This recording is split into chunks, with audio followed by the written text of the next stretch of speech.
I got on as soon as. All right, here we go. All My right. guest today is Dr. Dre Hurston-White, and I've known Dr. White since he was a baby, I think. Uh, 2002. was it two? I couldn't remember if it was two or three. Now, Well, I think it was three because that's when I interviewed. were I were was you coming around Shaw before then. were you just out of high school? No, sir.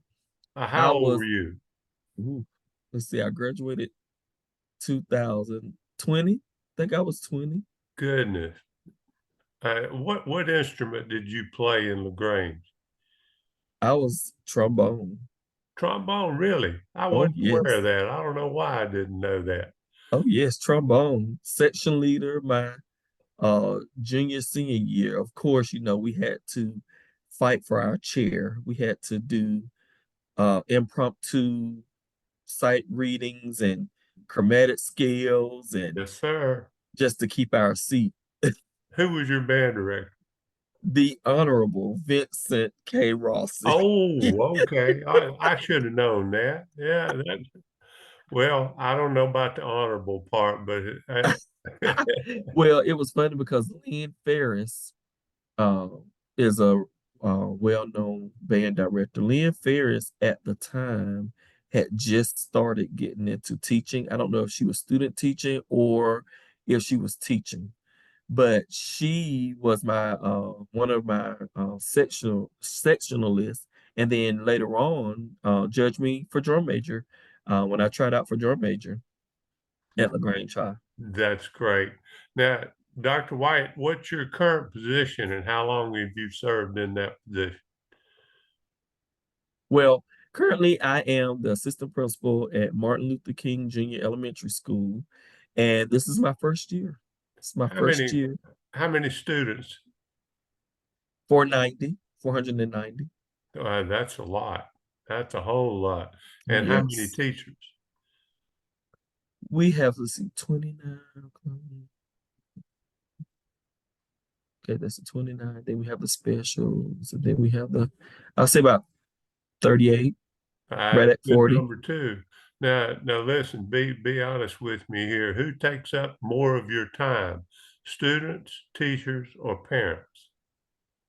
The students. Do they? Students. It's the students. Yes, it's the students. And it's not all bad. Oh Sometimes no. it's a check-in. I just need a break, or I need a hug, or I didn't eat breakfast. Can you um go in the cafeteria? Yes, I go in the cafeteria, get you some breakfast. Things, if it's gonna make your day smooth, then we're good. But I do have to do some redirecting at times. Um, but it's balanced. I'm not Good. overwhelmed at all. Everything is balanced, and I love what I do. I love the Well, kids. I know you well enough to know that you will not use anger to discipline children at Oh all. no. Mm-mm. Well, great, because you get a much better response from kids when they know you're not mad at them. Yeah, building that rapport, showing them love. They don't know how to read me because I don't get mad at some things that they may do. And so when I hug them like this or fist bump them, they look at me like, "Are you for real?" I'm like, "Yeah, because what you're doing doesn't bother me. I just want you to do the right thing. So I want to model to you what this behavior should look like so we can have a better day." And it's not personal. It's not personal. I don't take anything personal. I don't take anything home with me. I don't hold grudges. I don't hold on to things for weeks. Thank goodness. Because if you did, you wouldn't be able to walk around with the weight you were carrying. Yes, exactly. Why did you choose to go into education when you got out of high school? Well, education was not my first choice. My grandmother was a nurse midwife, and she worked on the third floor at West Georgia Medical Center in LaGrange. And she was in there with all the babies that were being delivered. And I thought I wanted to be an OGBYN. I wanted to be a doctor. And because I wanted my grandmother had talked about it. I can see her uniform and all that stuff. And then also everybody I graduated with, she was in there when they were born. So she had this huge book. And I was like, I'm gonna carry on her tradition of these baby pictures and all this stuff.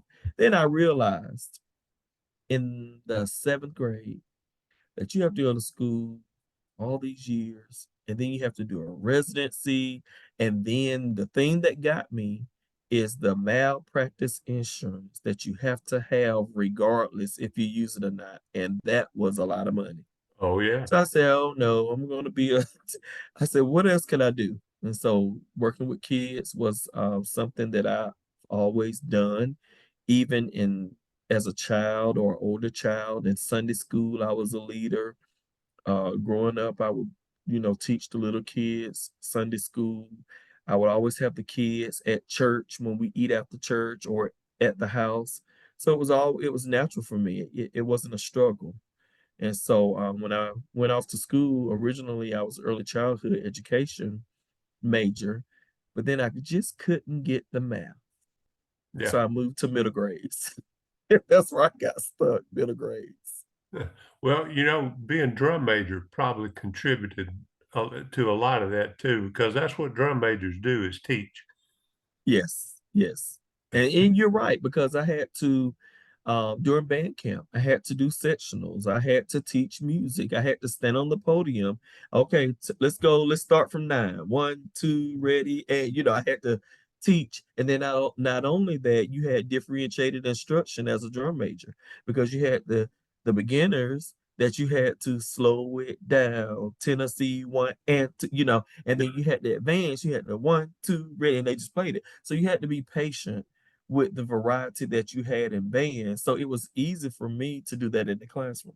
Sure. And you got to talk to drummers in a different way than you do trombones and that are Yes. different from clarinets and flutes. Yes, your percussion, they're the loud kids. Lower, lower, and then your flutes, I need more,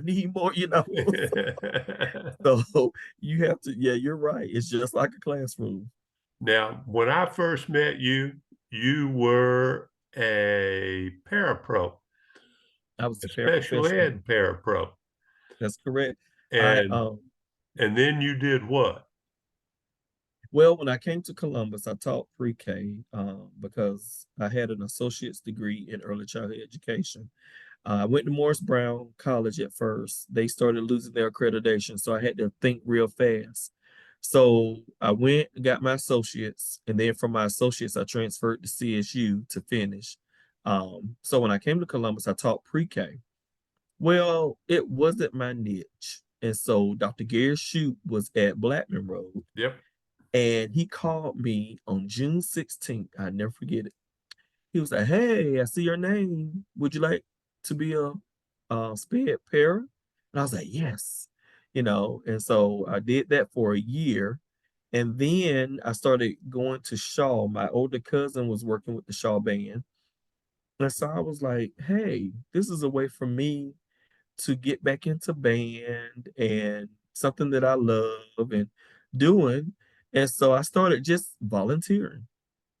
And then I don't know how I met Miss White, but someone told Miss White that there's a guy that's a parapro, and if we can get him to Shaw, then he'll be right here with the band.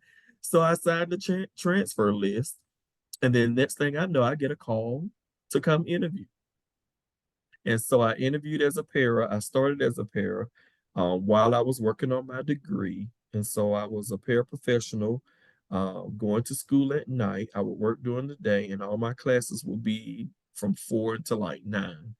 And I did that all the way up until I student taught. But that was my start in the school district as a paraprofessional. And now I'm an assistant principal. And I've gone And through, yeah. teaching at CSU. Yes, and then okay, yes, and I forgot about yeah. So, 2016, I believe, Dr. Brubaker was teaching some classes at CSU, and sadly he passed away. I love Dr. Brubaker, and the classes that he taught, I liked. So I applied. I was just, I'm gonna apply for this job, because I like teaching diversity. I like, teaching this course. And they called me. And so CSU has a very detailed interview process Yes, they um, do. that you have to go through.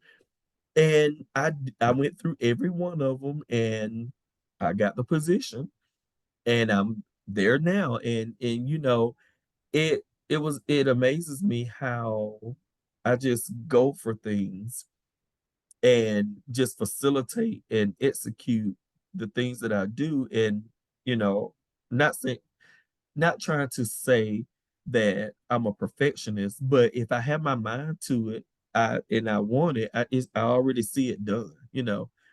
And so I love teaching collegiates.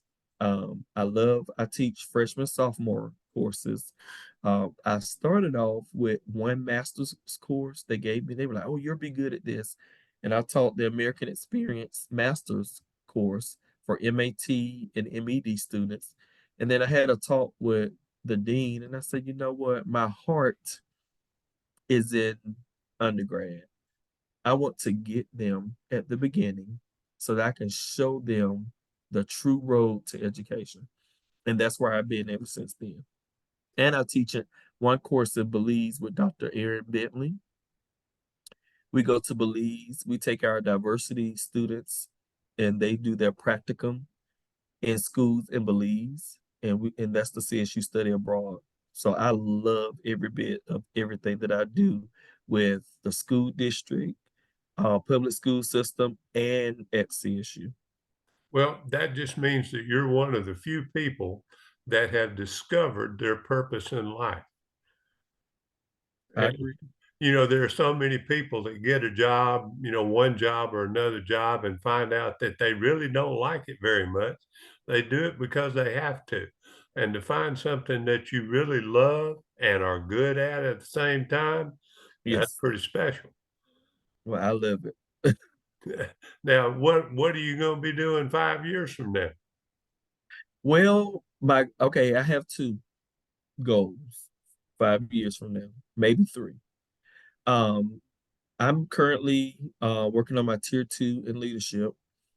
I assume that my tier one, I will be able to become a district leader or building principal, but I assume things have changed. So I'm enrolled now at Albany State University, working on my tier two in leadership, so that I can later on become a building principal or a district leader. So I have about 7-ish more years before I can retire. And I plan to be an assistant principal for at least 2 to 3 more years. That's the requirement before you can become a principal, unless something drastically changes. But my first future goal is to be a principal at elementary or middle. Those are my heart. That's my area. So if I'm offered a principalship, I prefer elementary, then middle. And then another goal is director of professional development. I like working with teachers. I like helping them get to the aha moment. That's the teacher coach in me and the mentorship in me for young teachers. So that would be like a business district level job that I would like right before I retire. But if I just had to be a principal for the rest of my career, that will work because March 1st, 2033 is when I'm going to retire.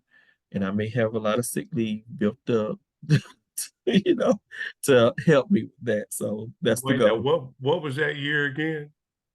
It's March 1st, 2033. 33. Okay. Yes. All right. Good. Good. Well, I have a feeling you're going to find, or jobs will find you after you retire that are going to involve doing pretty much the same thing that you're doing now, and that's teaching people. Okay. Now, have you discovered any great differences between being an administrator and being a teacher? Somewhat of a difference. You still have to manage. You still have to assign, you still have to coach and facilitate. And whether you're in the classroom, you have to do that. Even in the building, you have to differentiate with the teachers, with the students.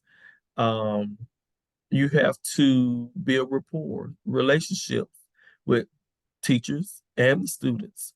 Um, I think the main thing about me, and I'm going to be honest, that before I got into this position, I paid attention to a lot of things. And one of the things was what not to do as an administrator.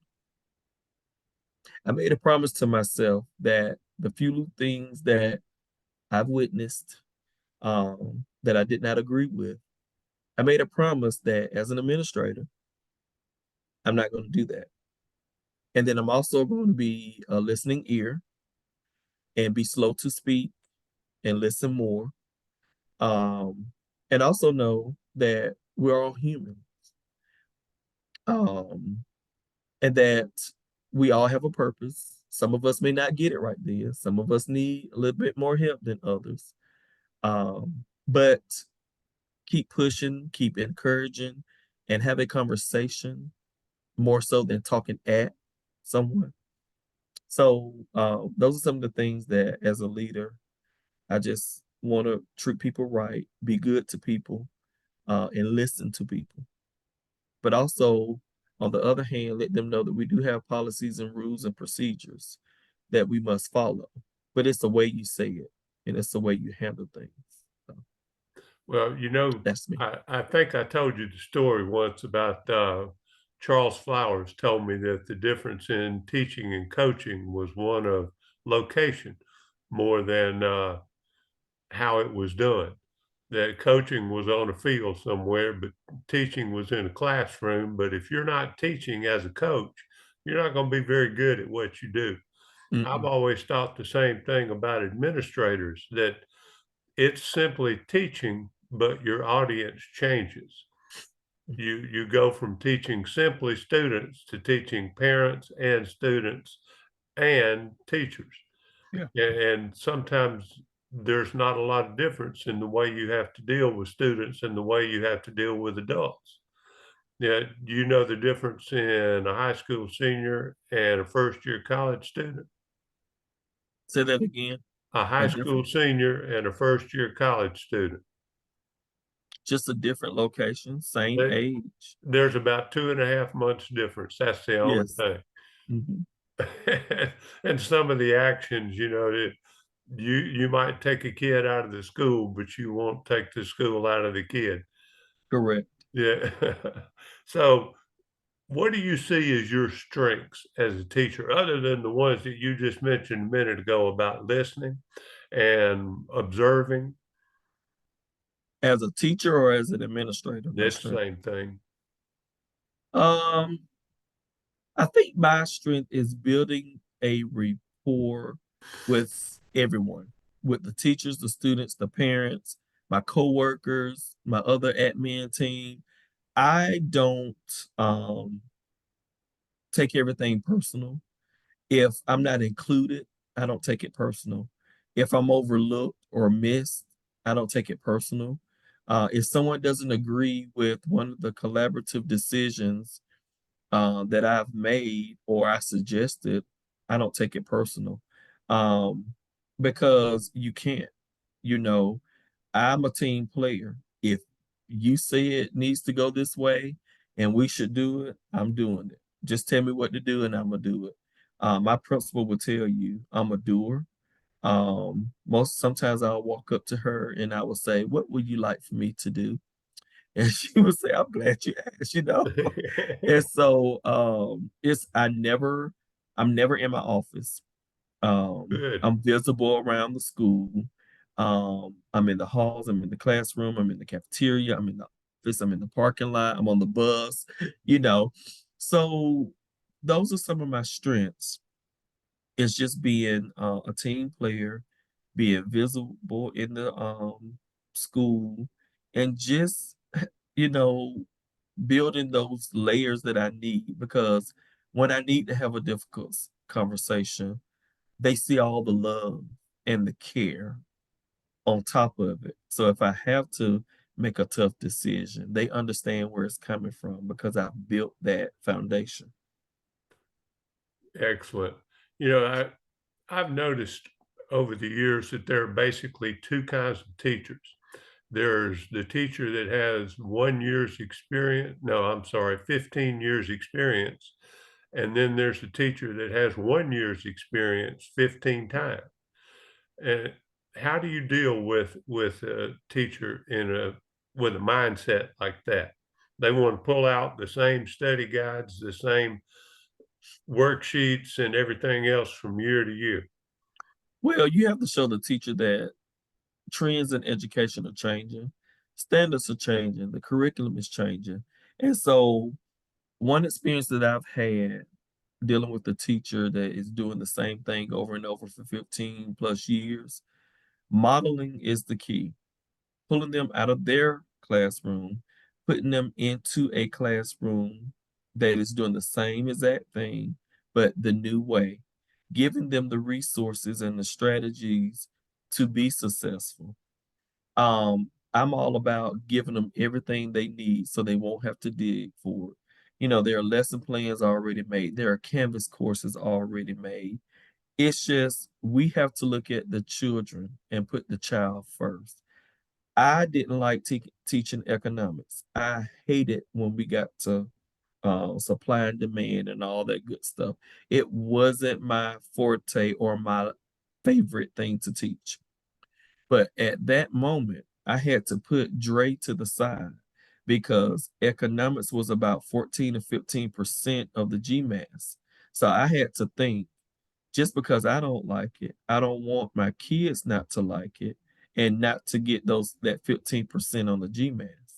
So at that moment, I found someone in the district, Ryan Hudson, that was at the time he was eighth grade at Veterans.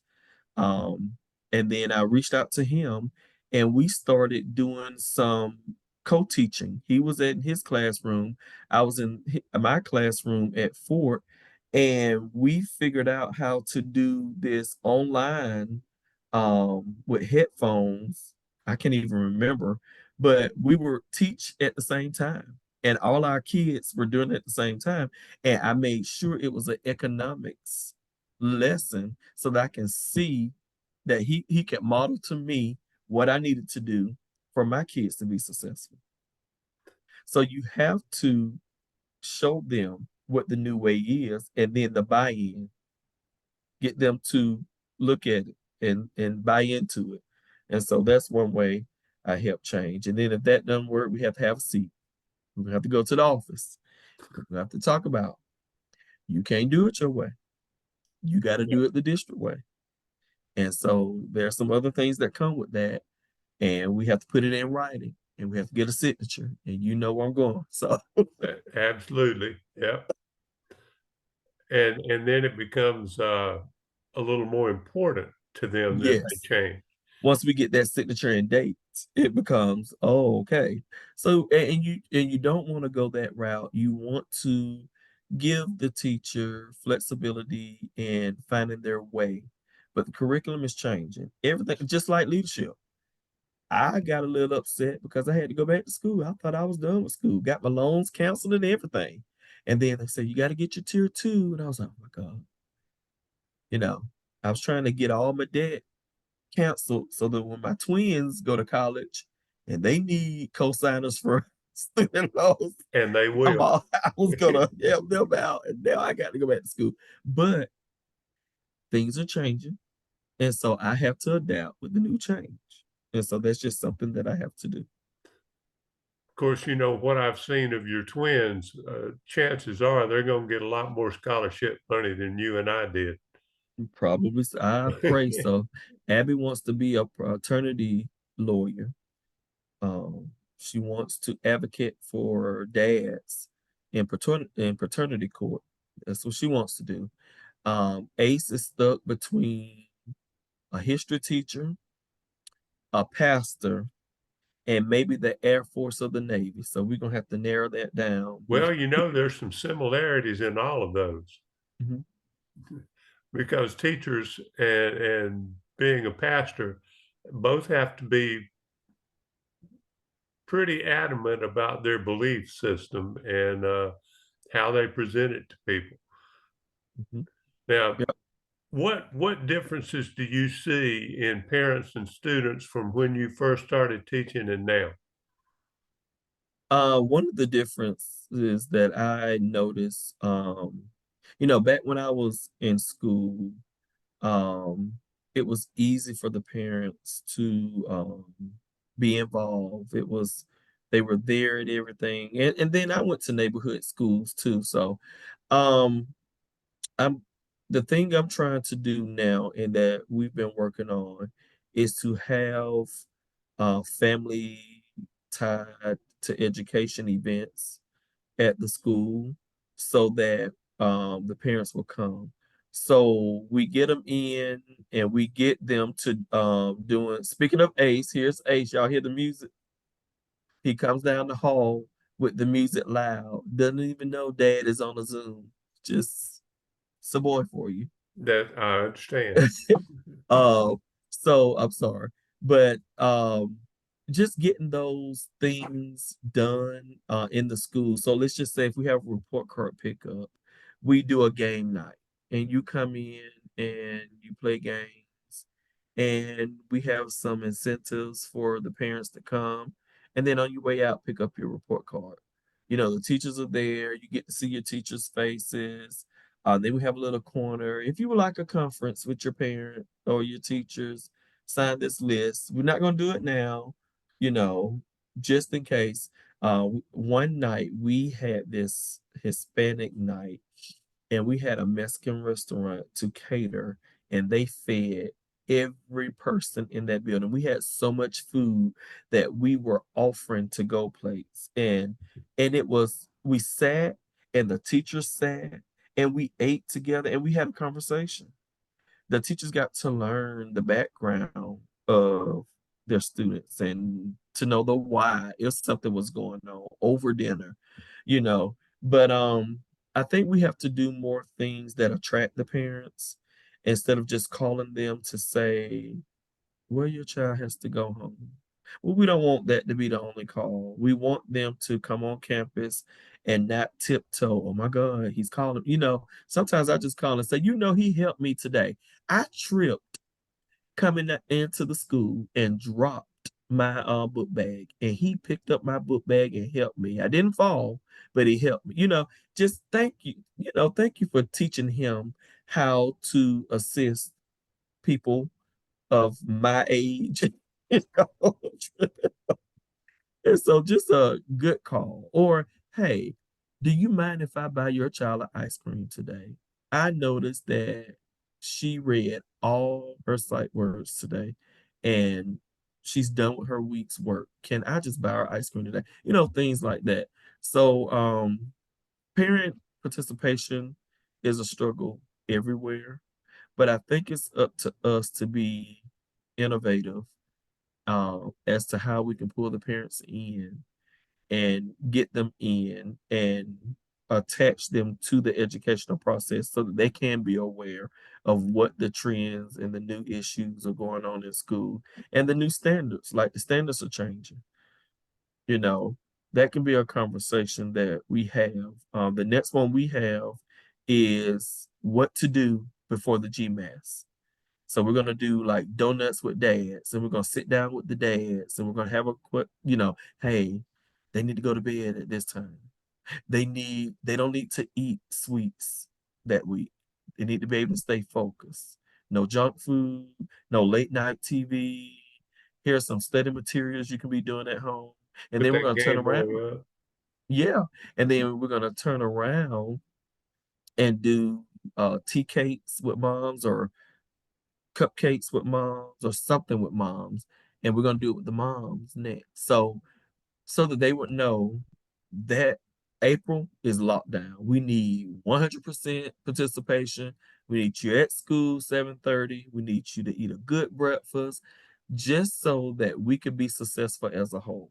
So those are some things that we're going to do to support parent participation and to get the parents to jump on board. And I think that, and it's been working at my location. It's been working. Well, sometimes parents respond when they see an effort being made on their behalf.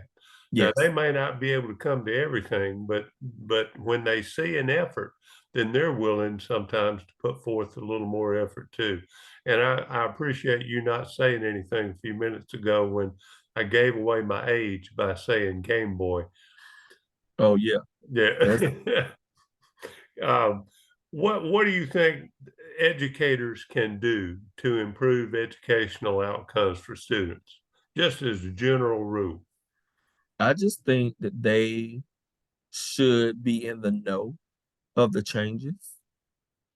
And the reason why I'm saying this is um a lot of times, and I get the emails from Godot of the things that are changing. And I just think that educators should take the time to read to see how those changes are going to affect uh, the different levels of education, whether it be elementary, middle, high, post-secondary, things all the way down to funding. You know, a lot of that COVID money is about to go away. And we used a lot of that money to fund extra resources and positions and things. And so That's right. we need to know because that could affect some people. We need to know what the changes are going to be, when they're going to happen, so that we can prep ourselves to get ready for the change or start taking the necessary measures to fit into that change.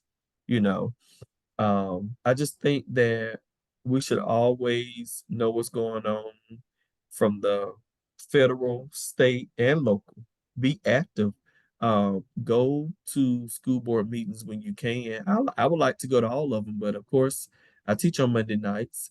So when I have to be at the board meeting, I have to either start my class late or do a Zoom. One time I went to the board meeting and I was like, we're going on Zoom. So I was sitting in the back on Zoom. I don't think anybody saw me, but I was on Zoom. We had class, and I was on Zoom until it was my time to go up, and I put them on, gave them something to do, put them on pause, and I did my thing. Now So you that just have to be flexible as an educator. that is multitasking in the Yeah. extreme. Well, Dre, what advice can you give to students to help improve their own educational outcome? Um, I want them to first be an active participant in their own education. I want them to take ownership of it and hold themselves accountable. I also want them to feel free to ask for guidance and assistance and have open conversations with their parents and with their teachers about their educational process. Um, if a course is getting too hard, you know, be willing to have that conversation on the front end before it gets too late. Also, I want them to be active in their school building, leave some type of legacy there. Elementary level, leave a legacy, middle school and high school. Um, and one thing that I've done is every last teacher that I had in school, I found them on social media and I'm friends with them if they're living. And I still communicate with them. I vent to them. I reach out to them for, hey, do you remember when I was in your class and you taught this? I've done that. I've done that where they would tell you I have reached out to them. I FaceTimed them. I even called a teacher to teach a lesson for me. That's great. Yeah. Well, listen, I appreciate you coming on with me to do this today. And I just got to tell you again that how much I admire your perseverance in going from parapro to Dr. White, from being a special ed, not even certified, and now you're certified in teaching college as well as an administrator in an elementary school. That's pretty doggone impressive any way you look Certified at in it. everything but math. Well, you know, everybody can't be perfect at everything, can they? Right. Yeah, Right. well, and I think the math gene sort of skipped over my generation too in a lot of ways. But anything more than 2 plus 2, and I'm getting in the weeds. Right. Well, Yeah. I just want to say that I appreciate you because you have been in my life and in my education, my career since then. And there were times, well, first of all, I just want everybody to know that the reason why I am called Dr. Dre is because Dr. Arnold interviewed me and he could not say my name. He said Daravius, Dravaj. He kept messing it up. And so and I interviewed, and he was like, you're a good young man. He said, I will offer you the job, but I'm not gonna say this name. I'm just gonna call you Dre. And I said, yes, sir. And from 2003, it's been Dre. Everyone has started calling me Dre because of Dr. Arnold. Well, That's good. when I that's when I started. But I just want to say thank you because you have been reachable from parapro to even discussions about what schools to work at, what job should I take. Even when I felt like, am I doing the right thing? You motivated me, you encouraged me, hey, don't give up. They save the best for last. You just say little things. And then when you started becoming an author, you started writing books, and you would show up at my schools with a signed book that I have somewhere in my office in here. And I just think that